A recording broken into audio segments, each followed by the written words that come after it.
Imagine you're settling in on a Sunday evening, scrolling for something that actually respects your intelligence, when you stumble across a news that hits that perfect sweet spot between Formula One drama and a genuine promise of sanity. What you're about to hear isn't just another recycled paddock rumor. It's a moment where a teenage phenom looked the entire motorsport world in the eye and basically said, "We are not going to be those guys."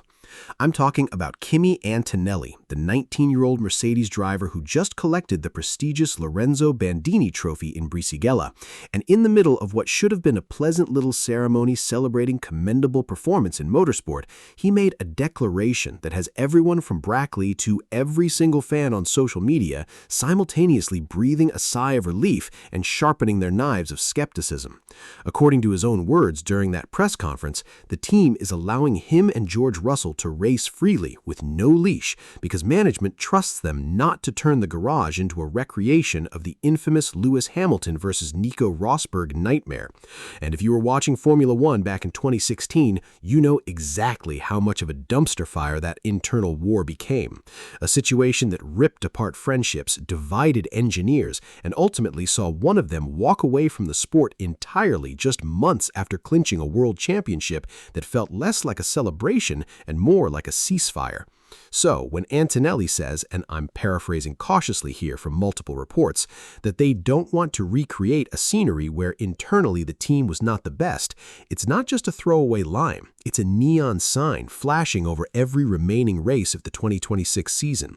But here's where your brain should be pinging, because literally just days before that elegant trophy was placed in his hands, we witnessed something up in Montreal that nearly set fire to that whole noble promise. And if you missed the Canadian Grand Prix weekend, you missed the kind of tension that makes seasoned journalists lean forward in their chairs and quietly mutter, "Here we go again." The sprint race saw Antonelli accusing his teammate of pushing him off the track, and I mean the kind of radio message that gets clipped within 30 seconds and blasted across every highlight channel. And then, behind closed doors, they had to have conversations, the kind of conversations where you know Toto Wolff was probably pacing in his motorhome with a cup of tea that never quite reached his lips. Because the very last thing this team wants is to manage a civil war while Red Bull or Ferrari are breathing down their necks in the Constructors' Championship. Now, I need to take you deeper because what Antonelli said next during that same event in Italy is where the story stops being a simple vow and starts becoming a psychological case study in what it actually means to be a shark in the fastest sport on Earth. And I promise you, by the time we're done here, you're going to understand why this might be the most fragile and fascinating teammate dynamic since the very one he's promising to avoid. And whether his own words are already exposing the hairline cracks that could shatter the entire Mercedes project before the summer break even arrives.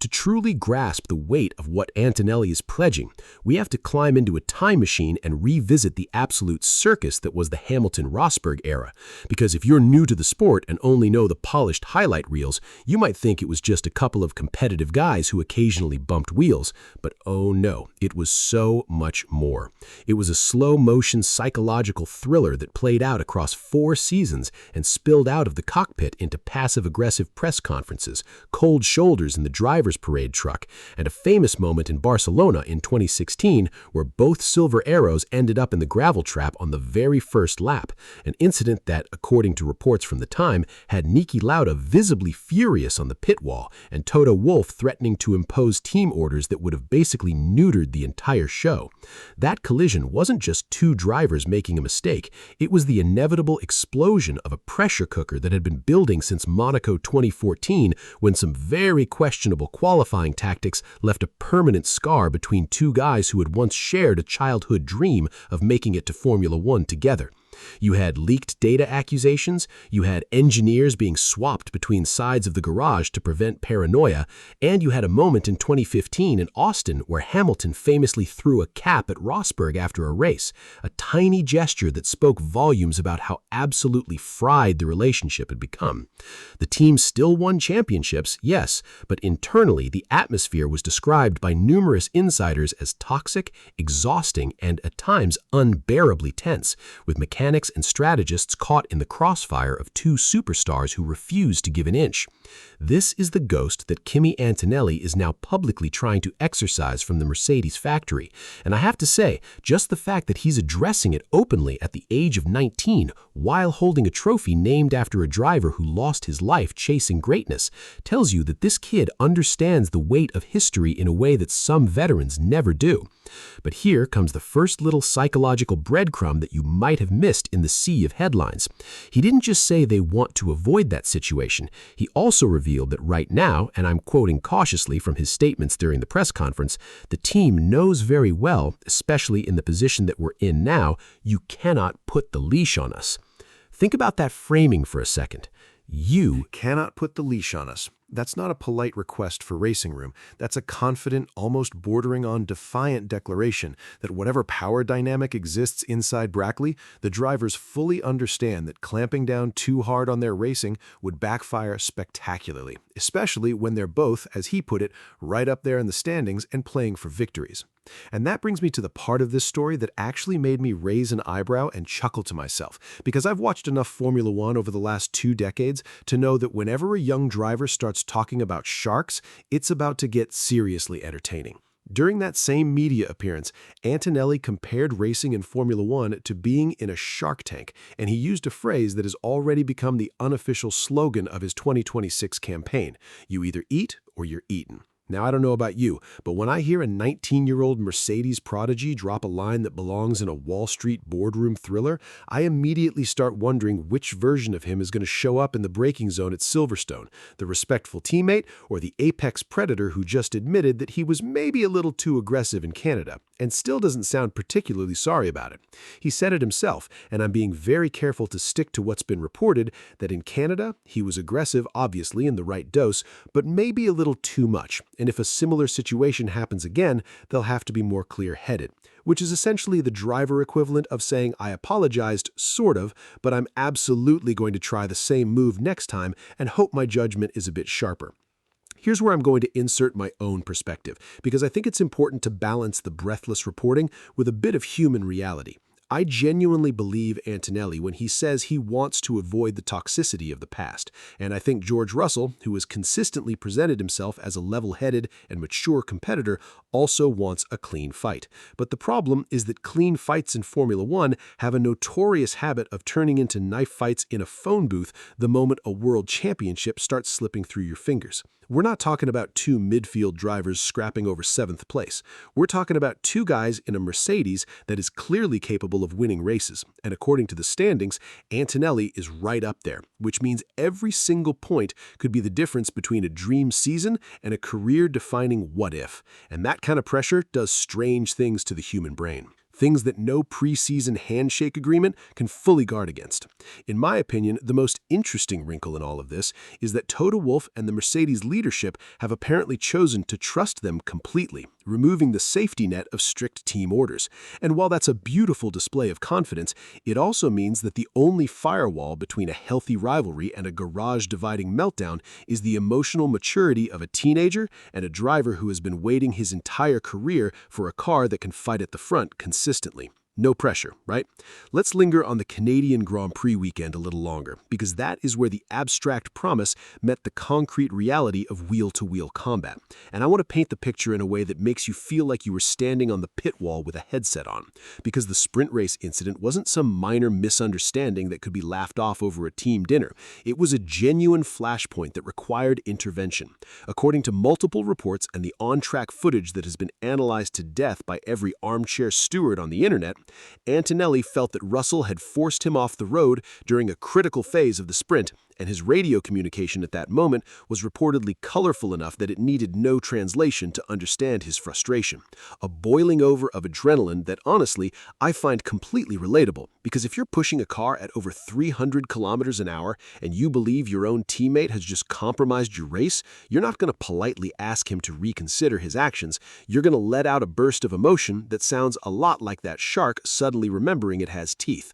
What happened next is actually a credit to the team's internal processes. They had conversations behind closed doors, the kind of sit down where both drivers have to look at the data, look at each other, and decide whether they can continue to trust the person who minutes ago they were gesturing at inside their helmet. And by the time the Grand Prix came around, they were racing closely again. Cleanly, entertainingly, until George Russell's car suffered a battery issue that forced him into a heartbreaking retirement while he was in the middle of a battle that was genuinely thrilling to watch. That sequence, the sprint conflict followed by the behind-the-scenes resolution and then the Grand Prix display of hard but fair racing, is exactly the pattern that Mercedes is hoping will define the entire season. But here's the dangling question that nobody seems to be asking out loud. What happens when there isn't a convenient mechanical failure to separate them, and both cars are charging towards the checkered flag with a championship at stake and the team principal's voice crackling in their ears telling them to be sensible? Because that moment is coming, if not this month, then next month. And when it does,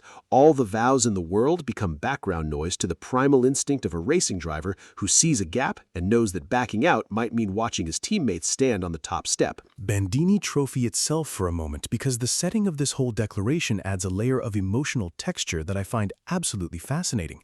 The award was established in 1992 to honor the memory of Lorenzo Bandini, a Ferrari driver who was tragically killed after a crash at the 1967 Monaco Grand Prix, and it's given to individuals who have demonstrated commendable performance in motorsport. So when Kimi Antonelli stands there in Brisighella, accepting an accolade that carries the weight of a life dedicated to racing and chooses that exact podium to address the simmering tensions within his own team, it transforms the moment from a standard PR exercise into something that feels almost theatrical in its significance. He's not just a young driver picking up a trophy, he's a young driver who is very publicly acknowledging the ghosts of rivalries past while standing in the shadow of a racer who epitomized the passion and peril of this sport.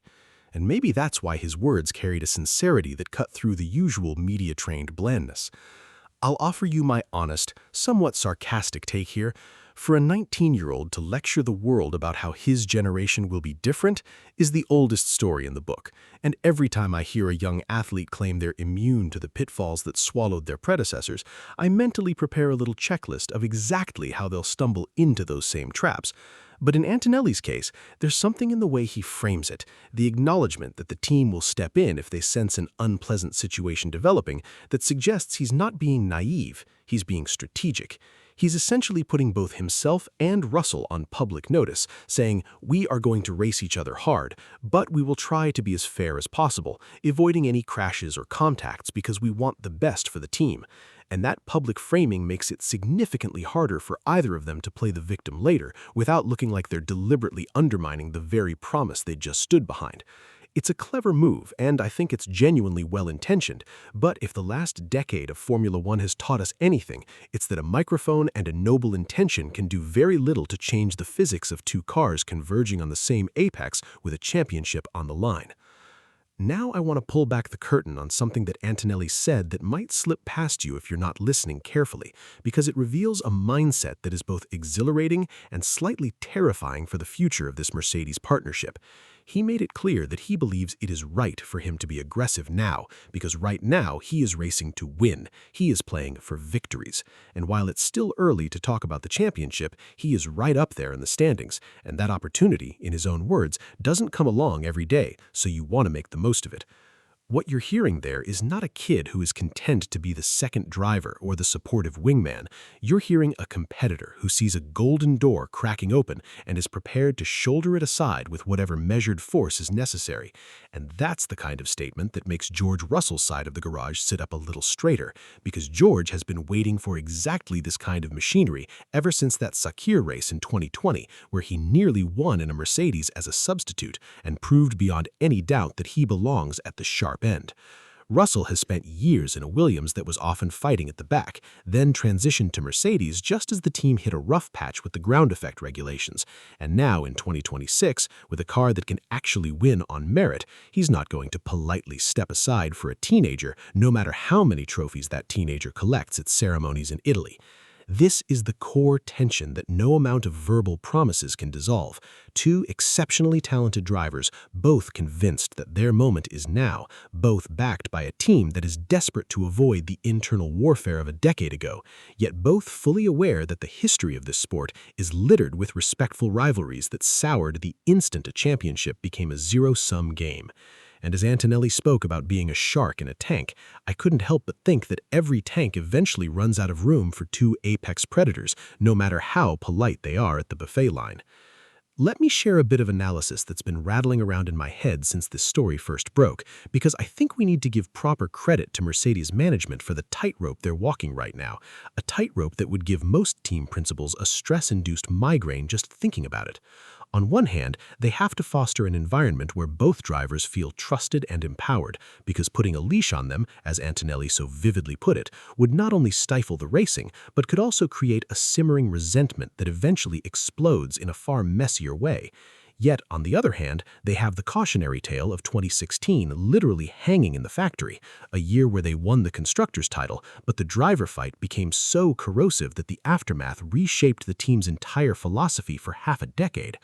According to what Antonelli has disclosed, the current arrangement is that management will observe, and if they feel in the next few races that things are getting too spicy, they will tell the drivers to race a bit easier, which is a diplomatic way of saying that the leash is coiled and ready, just not yet applied. And that's a fascinating pressure point, because it means every single race from here on out is Essentially an audition for whether these two can be trusted to self-regulate, or whether Toto Wolff will be forced to make the dreaded phone call that kills the fun and introduces a very public set of rules of engagement.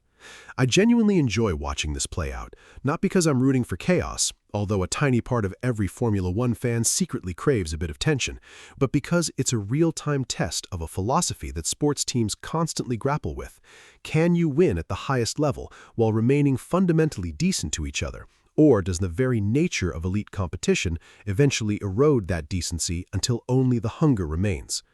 Antonelli says they want Mercedes to win as well, that they're going to go at each other for sure, but in a fair manner. And I think that's a beautiful sentiment that deserves a chance to breathe. But I've also seen enough radio messages start with "tell him to" and end with expletives that I'm keeping my expectations cautiously optimistic rather than blindly trusting. There's another angle here that I haven't seen discussed enough, and it's the fact that Kimi Antonelli is still so early in his Formula One journey that everything he says and does is being filed away by fans and pundits alike as an indicator of what kind of driver and person he's going to be for the next decade and a half, and that amplifies the importance of this moment beyond just the 2026 championship fight. When he stood there and admitted that he was maybe a little too aggressive in Canada, that was a display of self-awareness that I find genuinely refreshing, because it's so much easier for a young driver to deflect blame or point fingers, but he took at least partial ownership while also making it clear that he's not about to neuter his own racing instincts entirely. And that balance between honest reflection and unapologetic ambition is the exact mixture that tends to produce either legendary champions or spectacular flameouts with very little middle ground.